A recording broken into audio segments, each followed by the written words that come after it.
ఈరోజు రిలేషన్ కోసం ఒక ప్రొఫైల్ మన దగ్గరకు వచ్చిందండి. ఇప్పుడు ఆ ప్రొఫైల్ చూద్దాము. ఈ ఫోటోలో ఉన్న అమ్మాయి పేరు రవలి అండి. ఈమె వైజాగ్లో ఉంటారంట. ఈమె వయసు 37 సంవత్సరాలు ఉంటాయంటండి. బాగా చదువుకుందంట, ఇంట్లోనే ఉంటారంట. రవలి గారికి డబ్బు పరంగా ఏ లోటు లేదంటండి.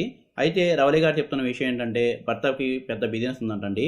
ఆ బిజినెస్ పని మీద అటు ఇటు తిరుగుతుంటాడంట. పెద్దగా ఇంట్లో ఉండడంటండి. ఇంటికి వచ్చినా కూడా పట్టించుకోకుండా పడుకుంటాడు అంట. డబ్బు పరంగా అన్నీ ఉన్నా తన భర్తతో మాత్రం సుఖం లేదు అంటుంది. అందుకే ఈమెతో లివింగ్ రిలేషన్ కోసం ఒక మంచి అబ్బాయి ఉంటే చూడండి అని మనల్ని అడిగారండి. రిలేషన్ కోసం ఏ వయసు వారైనా పర్లేదు అంటుంది. ఈమెతో రిలేషన్లో ఉండి బాగా సుఖపెట్టే వారికి దాదాపు 20 లక్షల కారు గిఫ్ట్గా ఇస్తానంటున్నారు. ఈమెతో రిలేషన్లో ఉన్న వారికి డబ్బు పరంగా కూడా సెటిల్ చేస్తా అంటున్నారండి. మనీ పరంగా లైఫ్లో సెటిల్ అవ్వాలి అనుకునే వాళ్ళకి ఇది ఒక మంచి అవకాశం. ఒంటరిగా ఉన్న అబ్బాయిలు, మంచి రిలేషన్ కోసం చూసే అబ్బాయిలు ఈమెతో రిలేషన్ కావాలి అనుకుంటే, కాదు ఇంకా మంచి సంబంధాల కోసం చూస్తుంటే మన ఛానల్లో మరెన్నో సంబంధాలు ఉన్నాయండి. వాటి కోసం ఇప్పుడే మన ఛానల్ని సబ్స్క్రైబ్ చేసుకోండి. Thanks for watching.